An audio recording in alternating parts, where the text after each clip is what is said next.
ဒီဘက်စီစဉ်ကပြန်လဲကြိုဆိုပါတယ်ဒီဘက်ဆွေးနွေးမှုနဲ့ပတ်သက်ပြီးတော့ပရိသတ်ထဲကနေပြီးတော့မှဆွေးနွေးမဲ့သူကိုဖိတ်ခေါ်ချင်ပါတယ်ကျွန်တော်ဟာကုလသမဂ္ဂ United Nations ရဲ့ staff member former staff member တယောက်ဖြစ်ပါတယ်ဖြစ်တဲ့အတွက်ကြောင့်ကျွန်တော်ဟာ UNICEF field officer field monitoring officer တာဝန်နဲ့ရခိုင်ပြည်နယ်မှာ9နှစ်တိတိ UN organization မှာကျွန်တော်10နှစ်ကျော်တိတိကျွန်တော်တာဝန်ထမ်းဆောင်ခဲ့ပါတယ်ကျွန်တော်ဟာဘူးသီးတော်မောင်တော်ရွာပေါင်းမြောက်များစွာရခိုင်ပြည်နယ်ရဲ့အခြားသောရွာပေါင်းမြောက်များစွာကိုကျွန်တော်ရောက်ရှိခဲ့တဲ့အခါမှာ on ground situation ကိုကျွန်တော်သိပါတယ် population လူကြီးပေါက်ပွားမှုနဲ့ကျွန်တော်တို့မျက်စိမျက်နေကိုယ်ကမြင်ရတာဖြစ်ပါတယ်ရခိုင်ကျေးရွာတရွာကိုရောက်သွားလဲဆိုရင်အင်ဂျီ105နဲ့မြောက်90ဒါဒီလူကြီးပဲဟိုမှာရောက်သွားတယ်ဆိုလို့ရှိရင်အင်ဂျီ100လူမိသားစု100ဆိုလို့ရှိရင်ဒီ population ဖောင်းပွားမှုအပြင်များပါတယ်30နဲ့မြောက်ကျွန်တော်တို့ကိုယ်တိုင်ရွာတောင်းမြောက်များစွာမှာအိမ်တေးမှာဆိုလို့ရှိရင်ဒီလောက်အိမ်တေးမှာဆိုလို့ရှိရင်လူပေါင်း80 80ကျွန်တော်တို့ကိုယ်တိုင်ကျွန်တော်တို့လက်နဲ့ပိုလီယိုတွေတိုက်ခဲ့ရပါတယ်ပတ်ချလဲဟိုကပြောတယ်နတ်ဆာကနေပြီးတော့ထိန်းချုပ်ထားတယ်နတ်ဆာကနေထိန်းချုပ်ထားတယ်ပြောတော့ညာလဲပဲခိုးပြီးလက်ထပ်တာတွေရှိကြတယ်နောက်ငငယ်ရွယ်နဲ့လက်ထပ်တာတွေ very young child marriage ရှိတယ် UNICEF နဲ့လက်မခံနိုင်ဘူးပြီးတော့ရခိုင်ရဲ့အနေထားဟာဒီ population ပေါက်ပွားမှုအတန်များနေတဲ့ဘင်္ဂလားဒေ့ရှ်နိုင်ငံဒီကနေဒါတွေထွက်လာတဲ့ဟာတွေအများကြီးရှိနေတယ်ဒီမှာရှိတဲ့လူဒီမှာအမှန်တကယ်တည်းနေထိုင်တဲ့လူရှိတယ်ဆိုတာကျွန်တော်လက်ခံပါတယ်သို့တော့ခိုးဝင်တဲ့လူတွေဟာလည်းအချိန်နှစ်ပေါင်းမြောက်များစွာကာလအတွင်းမှာမြောက်များစွာရှိနေခဲ့တယ်ဆိုတာကိုကျွန်တော်တို့အနေနဲ့လက်ခံရမှာဖြစ်ပါတယ်ဒါအမှန်တရားပါအဲ့တော့ဒါတွေကိုကျွန်တော်တို့ကစစ်ဆေးဖို့ကာလအတိုင်းတာ1982ခုနှစ်နိုင်ငံသားဥပဒေနဲ့စစ်ဆေးဖို့ဆိုတဲ့ကာလအတိုင်းတာရောက်လာပြီးကိုဖက်ကတည်းကအပ်တယ်ပြန်ပြီးတော့စနစ်ကျစစ်ဆေးဖို့ရောက်လာတဲ့အချိန်မှာမှဒီကိစ္စကြီးကရုတ်တရက်ထဖြစ်တယ်ဆိုတော့ဒါကတစ်ချိန်စပေါ်ကြတဲ့ကကျွန်တော်လေ့လာနေခဲ့တယ်ဒါ is it a coincidence တိုက်ဆိုင်မှုလားတမင်တကာဖန်တီးတဲ့လှုပ်ဆောင်မှုလားဆိုပြီးတော့အနေထားကျွန်တော်စိုးရိမ်ခဲ့ပါတယ်စိုးရိမ်ခဲ့တဲ့အခါမှာဒေါက်တာအေးမောင်ရဲ့ဆွေးနွေးချက်ကိုကျွန်တော်လေ့လာသုံးသပ်လိုက်တဲ့အခါမှာဒါဟာအပြည်ပြည်ဆိုင်ရာကနေပြီးတော့တစုံတစ်ခုသောအတိုင်းအတာအထိပါဝင်ပတ်သက်နေနိုင်တယ်ဆိုတာကိုကျွန်တော်စိတ်ထဲမှာပို့ပြီးတော့တန်တရားတိုးလာပါတယ်နောက်ပြီးတော့ရခိုင်ပြည်မှာဒီငကိုကမှခုံးရောက်ရှိနေတဲ့ပြဿနာတွေကိုဖြေရှင်းဖို့ဟာဒီလေစီဒုက္ခတွေပြဿနာရဲ့မူလကျတဲ့အကြောင်းရင်းခံဖြစ်တဲ့ root cause ဖြစ်တယ်ဆိုတာကိုကျွန်တော်ပြောချင်ပါတယ်ကျေးဇူးတင်ပါတယ်ဟုတ်ပါလိမ့်ရခိုင်ပြည်နယ်မှာဖြစ်နေတဲ့ humanitarian crisis မှာတားကောင်ဖြစ်လာမဲ့နေရစွန့်ခွာထွက်ပြေးရတဲ့လူတွေရဲ့ကိစ္စကိုကျွန်တော်တို့ကြိုတင်တွေးဆပြီးတော့ကျွန်တော်တို့မြင်တာပါ။ဘာကြောင့်လဲဆိုရင်အဲ့ဒီမှာမြန်မာနိုင်ငံကထွက်ပြေးတဲ့လူတွေကညီမျိုးစုံတဲ့အကြောင်းကြောင့်ထွက်ပြေးကြတယ်။ IDPs ကမြန်မာနိုင်ငံရဲ့တနက်လျာပတ်လည်မှာအားလုံးရှိတယ်။နေရစွန့်ပြီးထွက်ပြေးတာရခိုင်ပြည်ကတမျိုးတည်းမဟုတ်ဘူး။နောက်ရခိုင်ပြည်မှာလည်းလူမျိုးတစ်မျိုးတည်းထွက်ပြေးနေတာမဟုတ်ဘူး။နှစ်မျိုးလုံးထွက်ပြေးတယ်။စင်ရမိုးတွေမှုကြောင့်ထွက်ပြေးတဲ့လူရှိသလိုစနစ်တကျရန်နေရတစ်ခုလှုပ်ပြီးတော့တိတ်ဆက်ညှဉ်းပန်းတပ်ဖြတ်တဲ့အတွက်သူတို့အသက်ရှင်တန်မှုအတွက်ကိုလွတ်မြောက်ကြောင်းစ조사ပြီးတော့ထွက်ခွာလာတဲ့လူတွေရှိတယ်။လေစီးပြေးတဲ့လူတွေရှိတယ်ဆိုတာအရှိတရားငင်းလို့မရဘူး။နောက်တစ်ချက်ကပါလေဒီလူတွေဟာဘာကြောင့်အသက်ကိုစွန့်ပြီးတော့ပင်လယ်သမုဒ္ဒရာကိုဖြတ်ပြီးပြေးရတယ်လဲဆိုတဲ့အကြောင်းတရားကောင်းလန်းကသွားလို့ရတယ်။ရခိုင်တွေကရွှေပြောင်းလုံသားတွေအများကြီးရှိတယ်ခိုးထွက်တဲ့လူတွေရှိတယ်ရခိုင်လည်းခိုးထွက်တယ်ဒါပေမဲ့ကားစီးလို့ရတယ်လေရင်စီးလို့ရတယ်ရခိုင်မှာရှိတဲ့အစ္စလမ်ဘာသာဝင်တွေဒီအဲ့ဒီအခွင့်အရေးမရဘူးတနေရာနဲ့တနေရာသွားလို့မရဘူးအဲ့ဒါမျိုးတနေရာသွားလို့ချင်းဘယ်လောက်ထိအန္တရာယ်ကြီးလဲဆိုလို့ရှိရင်အသက်သေးတဲ့အထိသူတို့မှအန္တရာယ်ရှိတယ်ပြောချင်တာကလေစီးပြဒုက္ခတွေနဲ့ပတ်သက်ပြီးလို့ချင်းတာဝန်ရှိတဲ့လူဒီရခိုင်ပြည်နယ်အစိုးရဖြစ်တယ်ခုနကသတင်းမှာပြောသလိုပဲအာဏာပိုင်အစင်းစင်းရနေပြီးတော့ဒီကိစ္စတွေမှာတာဝန်ရှိတယ်ဆိုတာပဲကျွန်တော်ပြောချင်ကျေးဇူးတင်ပါတယ်ခုနကတော့ပစ္စမမြောက်ဆွေးနွေးသူကိုထုချစ်ဆွေးနွေးသွားတာလေးရှိပါတယ်အဲ့ဒါအန်ကယ်ဦးအေးလွင်ဗာများပြောချင်ပါလို့ရှင် IDP camp မှာရှိနေကြတဲ့ဒုက္ခသည်များကိုတတ်နိုင်သမျှเนาะအစိုးရကောအပြည်ပြည်ဆိုင်ရာအဖွဲ့အစည်းတွေကကောပံ့ပိုးကူညီနေတယ်ဆိုတာကျွန်တော်ကြားသိရတယ်သို့တော့သူတို့ရဲ့အခြေအနေကတိုးတက်ပြောင်းလဲလာမှုလုံးဝမရှိသေးဘူးဆိုတာတော့အရှိတရားတစ်ခုပဲဒါဘလို့မှကျွန်တော်ဝေဖန်ပုတ်ခတ်ခြင်းမဟုတ်ဘူးနောက်တစ်ခါဒီလူကုန်ကူးတဲ့လူတွေဆိုတာကတော့ဒါစီးပွားရေးသမားတွေเนาะအဲ့တော့စီးပွားရေးသမားတွေ exploit လုပ်နိုင်ရန်အတွက်အခြေအနေကိုဘယ်လိုဖန်တီးပေးလဲဥက္ကဋ္ဌဒေါက်တာအေးမောင်ပြောတဲ့ဖန်တီးသူများเนาะ source ထုတ်ခဲ့တယ်လို့ပြောလို့မရဘူးဖန်တီးသူများရှိတယ်เนาะအဲ့တော့အကျိုးရရှင်အကြောင်းကိုတတ်ပါအဲ့ဒါပဲကျွန်တော်ပြောမယ်ခဏဒီက brother ပြောတာလက်ခံပါတယ်เนาะအစိုးရမှာတာဝန်ရှိတယ်ဆိုတာတာဝန်ယူတယ်ပူးပေါင်းဆောင်ရွက်ဖို့လည်းလိုပါတယ်လို့ကျွန်တော်ဆိုလိုချင်တာဟုတ်ပြီလားနိုင်ငံသားဖြစ်အောင်လုပ်ပါဘာဖြစ်လို့နိုင်ငံသားဖြစ်အောင်မလုပ်တာလ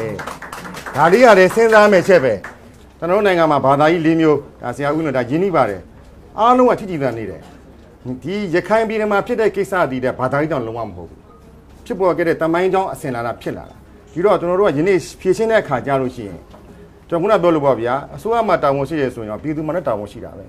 ဲဒီကိစ္စကြီးကအစိုးရနဲ့ပြည်သူပူးပေါင်းဆောင်ရွက်ကိစ္စဟိုကျွန်တော်ဆိုတဲ့သဘောကနော်ချို့ဟာတွေမှာကိုဖြစ်နေတာဖြစ်နေတာနဲ့အစိုးရကိုပုံချတာမကောင်းပါဘူးယနေ့ဒီကိစ္စကကျွန်တော်မှာတာဝန်ရှိတယ်နိုင်ငံတော်အစိုးရမှာတာဝန်ရှိတာပေါ့ကျွန်တော်တို့ကအဓိကတာဝန်ရှိဆုံးဖြည့်ရှင်းတဲ့အခါမှာဥပဒေနဲ့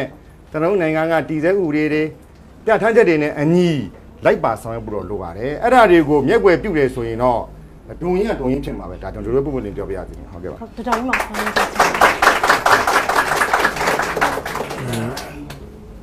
ာတာဝန်ရှိတယ်ဆိုတာတော့မှန်ပါတယ်နော်တစ်ချက်ပေါ့နော်ဒါပေမဲ့ဖြည့်ချင်းတဲ့အခါမှာခုနဦးရဲလွင်ပြောတာလည်းကျွန်တော်လက်ခံတယ် root cause ချမှာပေါ့ကျွန်တော်လည်းတင်ပြတယ်နော် root cause ကဘာကြောင့်လှေစီးပြေးဒုက္ခတွေပြဿနာဖြစ်လာတယ်လဲကျွန်တော်ပြောမယ်ဘင်္ဂလားဒေ့ရှ်နဲ့မြန်မာဟာကီလိုမီတာ190ကျော်ပဲရှိတယ်အမတန်ခက်ခဲတဲ့တောင်လေးတွေရှိတာပေါ့ဗျာနော်ဒါပြီးခဲ့တဲ့သမိုင်းကိုမပြောရင်မရတာလေးတွေရှိတယ်ဒါပေမဲ့ခင်ဗျားကြည့်နတ်မြတ်ဒီဖက်ကန်းကိုရောက်တဲ့ခါလူမျိုးတစ်မျိုးဖန်တီးတာရှိတယ်နတ်မြတ်ဟိုဘက်မှာတစ်မျိုးအဲဒါကြောင့်ခုနကလေးမလေးပြောတာက၈ယောက်ကဘာကြောင့်တူတူဘုတ်စည်းနိုင်တာလဲဒီပြဿနာရခိုင်ပြည်နယ်တင်ရင်အေးချမ်းရေးနဲ့ဖွံ့ဖြိုးတိုးတက်မှုတွေအမတန်အရေးကြီးတယ်ဟုတ်ပြီအခုမြန်မာနိုင်ငံတွင်းမှာရောက်တဲ့ပုံကိုယ်တွေဘေးကနေလာကြတာတော့ဘလို့နိုင်ငံသားစီစဉ်ကတ်တွေကိုကင်ထားကြတာတော့ဟိုတုန်းကလောက်ဝက်ကရှိတယ်မှတ်ပုံတင်ဦးစီးဌာနရှိတယ်အခုလောက်ဝက်ကတစ်ခုတည်းနဲ့မနိုင်ဘူးအဲ့တော့ခင်ဗျားပြန်ကြည့်ဖတ်စပလခင်မှာဘာကြောင့်ဦးလုံး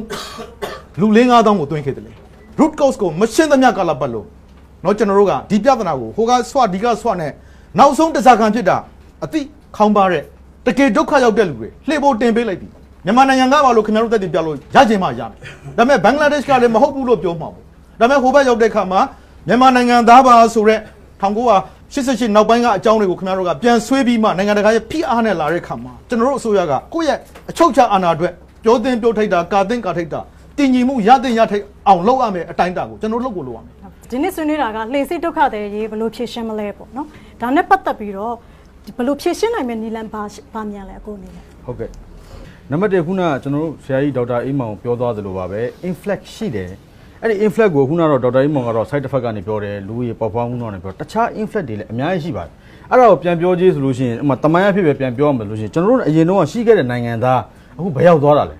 ပြီးတော့ကျွန်တော်တို့ကအခုကျွန်တော်တို့ရခိုင်ပြည်နယ်ကဘင်္ဂလားနဲ့ကီလိုမီတာ100ကျော်ပဲဝေးလို့ဘင်္ဂလားရခိုင်ပြည်နယ်မှာအစ္စလာမ်ဘာသာဝင်ရှိတာတန်တရားဖြစ်ရင်ရခိုင်ပြည်နယ်မှာဘင်္ဂလားဒေ့ရှ်မှာရှိတဲ့ရခိုင်တွေကကောဒီရခိုင်ပြည်နယ်ထဲကိုဝင်လာနိုင်တဲ့အကြောင်းမရှိဘူးလားစစ်ဆေးတဲ့နေရာမှာဥမာဖြစ်ဘင်္ဂါလီကိုစစ်မယ်ဘင်္ဂလားဒေ့ရှ်နိုင်ငံသားကိုအစ္စလာမ်ဘာသာဝင်ဖြစ်တဲ့အတွက်အဲ့ဒါကိုစစ်မယ်တခြားဗုဒ္ဓဘာသာဝင်ဖြစ်ရင်စစ်စရာမလိုဘူးလားဒုက္ခသည်စခန်းဆိုတာကဥနာတို့ IDP ကနေရှိတယ်အဲ့ IDP ကပါလေဟိုနည်းနည်းလေး transparency မဖြစ်တာကသူတို့နိုင်ငံသားမဟုတ်လို့ IDP ကန်ထဲကိုရောက်သွားတာလား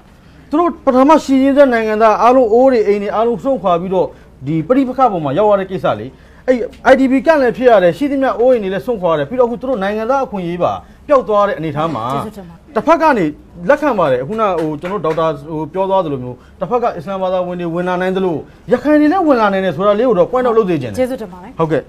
ဟိုအင်္ဂဲဒီလှေစိတ်ပြဿနာအရေးပေါ့အခုက global issue regional issue ကဖြစ်လာတယ်တဖြည်းဖြည်းနဲ့ကြီးကြီးလာအဲ့တော့အကောင်းဆုံးဖြေရှင်းနိုင်မယ်နီလန်ဘာတွေရှိနိုင်လဲအကောင်းဆုံးနီလန်ကဒွေးလူချင်းပြောရရင်ခုနလူကုန်ခုလူမှောင်ကိုသမားတွေကိုနိုင်ငံတကာနဲ့ပေါင်းပြီးတော့မှ process ဒါအာဆီယံတိုင်းဝန်ရဒါကိုပြင်မိုးရမယ်ဒါလုံးဝလူသားချင်းဆန္ဒကိုကင်းမဲ့တဲ့ကိစ္စဒါအာဆီယံမှာကိုတို့ရခိုင်ပြည်နယ်ဆိုရပိုင်းတော့ခုနကိုတို့ဆွဆွဲပြောဆိုတာရှိတယ်ကိုနားလဲပါတယ်ခံစားမှုရပြောကြတ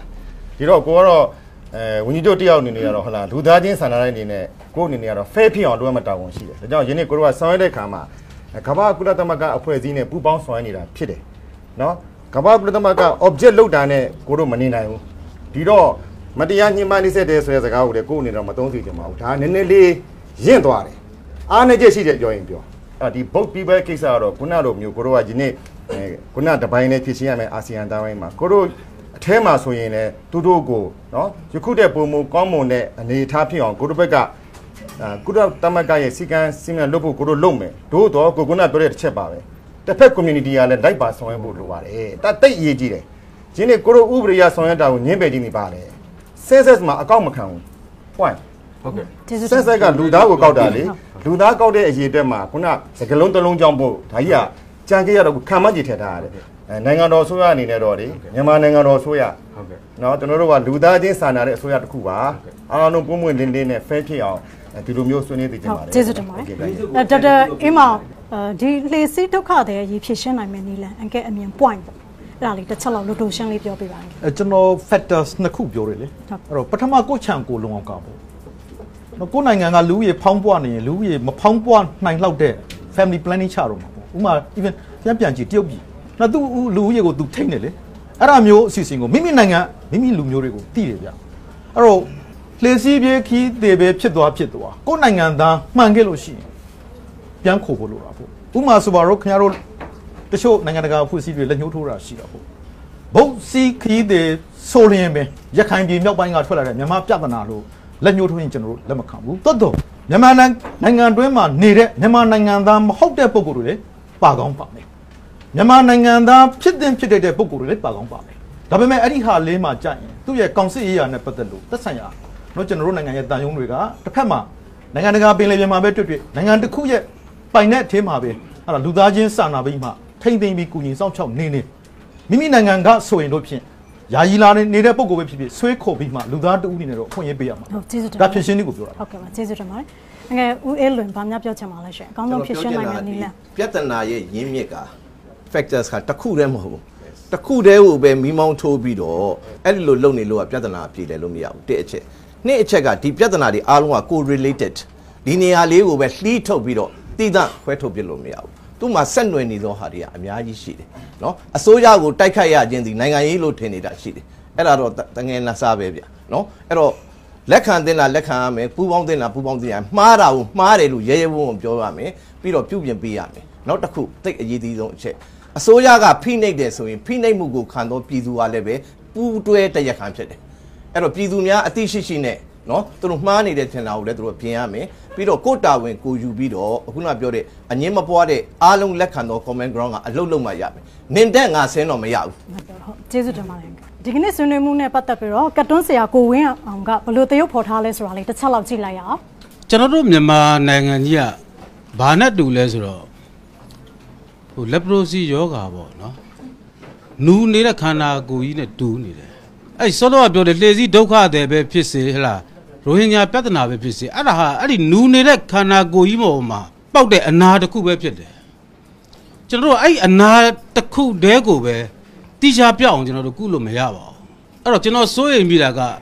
ဒီပြဿနာပေါ်မှာအကြောင်းပြုပြီးတော့ကျွန်တော်တို့ပြည်တွင်းမှာလူမျိုးရေးဘာသာရေးပဋိပက္ခတွေဖြစ်လာမှာကိုကျွန်တော်စိုးရိမ်ပါတယ်အဲ့ဒီအတွက်ကျွန်တော်အဲ့ဒါကိုတတိပေးတဲ့အနေနဲ့ကျွန်တော်ဒီကာတွန်းလေးကိုရေးပြပါတယ်ပြည်သူကအထွေထွေအကျက်တဲဆိုတဲ့ကျွန်တော်တို့ချိန်ကြိုက်ဘုံကြီးကိုမနဲ့တနိုင်ထမ်းထားရပါတယ်အဲ့ဒီပေါ်မှာအဲ့ဒီပြဿနာတွေကိုမဖြေရှင်းနိုင်ဒီဖြစ်စေမဖြေရှင်းကျင်တာဖြစ်စေပေါ့နော်ဒါရအချိန်မြေပေါက်ဖောက်ခွဲလို့ရတယ်အဲ့လိုဖောက်ခွဲဖို့ဆိုတဲ့နေရာမှာဒီမှာနံပါတ်1လူမျိုးရဲ့နံပါတ်2ဘာသာရေးအဲ့ဒါကိုခုတုံးလှုပ်ပြီးတော့အချိန်မရွေးပေါက်ခွဲအောင်လုပ်နိုင်တယ်ဆိုတာကိုကျွန်တော်တို့လူတို့တတိရှိစေခြင်းလို့ဒီကာတွန်းလေးကိုရေးပြတာပါအားလုံးကျေးဇူးတင်ပါတယ်ဒီတစ်ပတ်ဆွေးနွေးတာကတော့လှေစီးဒုက္ခတဲ့ရေးဘလို့ဖြစ်ရှင်းမလဲဆိုတဲ့ခေါင်းစဉ်နဲ့ပတ်သက်ပြီးတော့ဆွေးနွေးသွားတာဖြစ်ပါတယ်ဒီခေါင်းစဉ်ဟာဆိုလို့ရှိရင်ကျေပြတ်ပါတယ်နည်းနည်းပါတယ်အရန်ကိုပဲရှုပ်ထွေးပါတယ်ဒီနိုင်ငံတစ်ခုတည်းနဲ့ဖြစ်ရှင်းလို့မရပါဘူးဒေတာရင်းနိုင်ငံတွေအားလုံးကပြုပြင်ပြီးတော့အားလုံးကနေပြီးတော့မှပူးပေါင်းပြီးတော့ဖြစ်ရှင်းရမယ့် issue တစ်ခုလည်းဖြစ်ပါတယ်ဒီဟာနဲ့ပတ်သက်ပြီးတော့ရုပ်မြင်သံကြားကြည့်ရှုနေတဲ့ပရိသတ်တစ်ခုလည်းအတိုင်းအတာတစ်ခုတည်းရလိမ့်မယ်လို့မျှော်လင့်ပါတယ်တက်ရောက်လာတဲ့ပရိသတ်ကိုလည်းကျေးဇူးတင်ပါတယ်ဒီတစ်ပတ်ဆွေးနွေးတာနဲ့ပတ်သက်ပြီးတော့မှ Facebook မှာရှာပြီးဆွေးနွေးခြင်းနဲ့ဆိုရင်တော့ DBB debate ကိုရှာပြီးတော့ဝင်ရောက်ဆွေးနွေးနိုင်ပါတယ်ကျမတို့ရဲ့ website ဖြစ်တဲ့ dbbdebate.net မှာလည်းပဲပြန်ပြီးတော့မှကြည့်လို့ရနိုင်ပါတယ် email နဲ့ဆက်သွယ်ပြီးတော့စာရေးခြင်းနဲ့ဆိုရင်တော့ debate@dbb.no ကိုဆက်သွယ်နိုင်ပါတယ်ကျမမျိုးမျိုးပါ